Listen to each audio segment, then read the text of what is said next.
Just believing in myself, having trust in God. Every time I hit that field, I pray and just ask him for the courage, the enthusiasm to come out, play with some intensity, just have fun, let it loose, and make some big plays. So you'll say a prayer before you go out? Yes.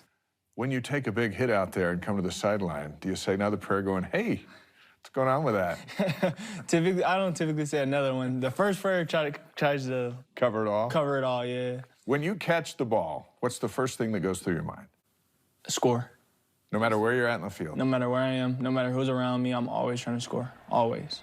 So it's a cognizant thought? Yes, yes. So, and then Coach Fessy, we talk about it at practice. Even personally, when I do individual drills, I learned this from my dad. When we do individual drills just with receivers, every time I catch the ball, I'm sprinting about 5-10 yards after I catch it. My dad has taught me that from a very young age when we used to train. And then Coach Fessy always talks to us about at practice when we're doing team.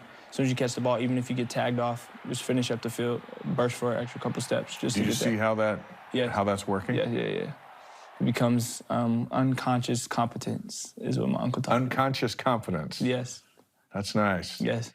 When you catch a touchdown in the end zone and turn to celebrate in front of the rock, 15,000 of your peers, describe that feeling.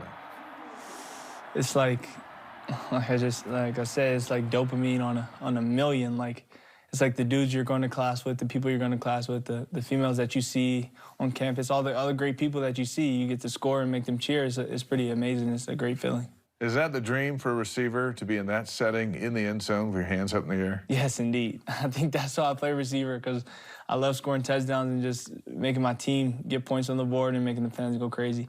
Sometimes injuries create opportunities, and you've had to watch Gunner and Puka and Chase all go down, and you've been able to step up in their absence, but you had to be ready. How did you stay ready?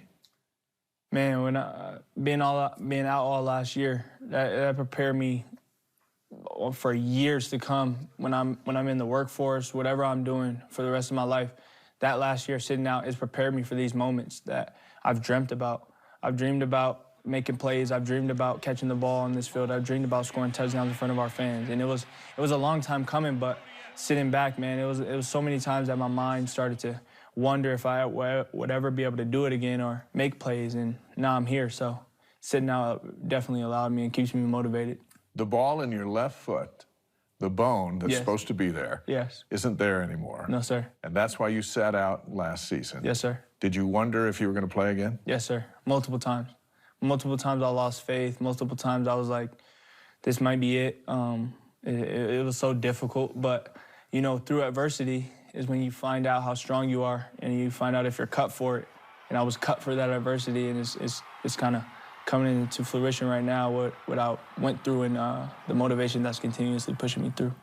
So you've got that with your left foot. Your shoulders taped. Yeah. Your hips black and blue. Yeah. Your fingers taped. What's holding you together here? My faith. My faith, man. What's holding me together is that motivation. That kid that was sitting at home when my team was traveling out. That kid that was going to the home games and just cheering his brothers on and cheering his team on last year. That's what's keeping me together. I'm to the point where, man, I don't want to miss any football if I don't have to. I'm to the point where I'm just going to keep riding it until, you know, of course, God willing, that I don't have any crazy injuries, but I'm going to keep pushing. None of these little naggy things are going to keep me out. What have you learned by watching Puka Nacua in practice and on the field? Competitor, high-level competitor. When he touches the ball, it's mean time. It's time to drive through somebody, go to the end zone. In practice, he's a high-level competitor too. So that's a big attribute that I take from him, is just be competitive at all times, be a dog at all times. So I appreciate him for that. At 5'11" and fast, how have you used your speed to compensate what you may lack in size? So I have a coach out here in Utah, Coach Nate, that I worked with this whole offseason, and we just worked on a lot of twitchy things. As soon as I catch the ball, as soon as my foot hits the ground, I'm able to explode, and it becomes muscle memory. So that all the stuff that we worked over the offseason, as soon as I catch the ball, as soon as I put my first foot in the ground, it's time to go. It's time to get to the end zone. So that's how I've been able to use it, just the work that I put in.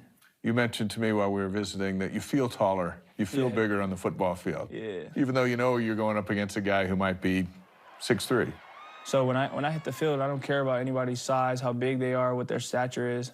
I'm a dog, and I'm just as big as them when I hit that field, no matter the height, no matter any of that stuff. Coming out of modern-day high school, first-team All-American, bunch of yards, lots of touchdowns. You are a California star. How did you get to BYU? What brought you here? It was just a chain of who knows who. So at Modern Day, our quarterback coach, Taylor Kelly, is co-owners of 3D QB with John Beck. Right. So my recruitment was pretty slow up until my senior year. So Taylor, I think, hit John Beck and was just like, hey, man, we got this guy. He's a hard worker. He loves the game. He's very intellectual on the game. I think you guys should look into this. And then once that happened, I was actually on a visit to Cal, and I was hoping that they were offering me. My uncle drove me all the way up there, hoping that they were offering me, and we left empty-handed. And on the way back is when Coach A-Rod called me, and it was almost like, oh, let's go. Like, this is the moment that I've been waiting for, somebody to give me opportunity in the times when I need it most. So John Beck talked to A-Rod. Yes. A-Rod talks to you. Does he offer it to you in the car? Yes, that instant. And it's so crazy because, like I said, I'm driving back from Cal. Yeah. I'm expecting these guys to send me back to LA with the offer that I can be proud of, and they didn't. So Coach A-Rod gave me the opportunity. So you went back to LA with an offer you're proud of? Yes, sir. Yes, sir. And it's paying off. Indeed. What do you want people to know about Kody Epps? I want people to know that I'm a great person that loves to smile. I love to have a good time. I love this game so much. I'm so appreciative of my coaches, the opportunity that this university has given me. I'm appreciative of President Worthen. A lot of dudes at other universities don't know their president and don't converse with him on a regular. I'm able to do that with him. So I'm just appreciative of this moment, and I'm just so blessed to be here, and I'm thankful that I can be able to make plays for my family, this school, and myself. I've noticed in your social media posts that you reference Jesus a lot. Your faith very, very important to you. What does he mean to you? Means so much, man. Means so much. I'm sitting here today because of him. You know, I'm able to have this conversation with you because of him. I'm able to score those touchdowns because of him. I'm blessed to have my family because of him. And my grandma has instilled, my grandma, my mom, my dad have always instilled Jesus Christ and what he does for us and the faith that we have from a very young age. So it's only right to keep it going and keep that foundation that was built from a very young age going. This football team's 4-3 with 6 games to play. What can Cougar Nation expect from this team starting tonight and moving forward? They can expect some guys that are going to continuously come out and play hard. But we're going to continuously come out and fight. We're going to play hard all 4 quarters, and we're going to get right. We're going to figure out the things that we need to figure out so we can win some more and get back on track. Good luck tonight. Thank you.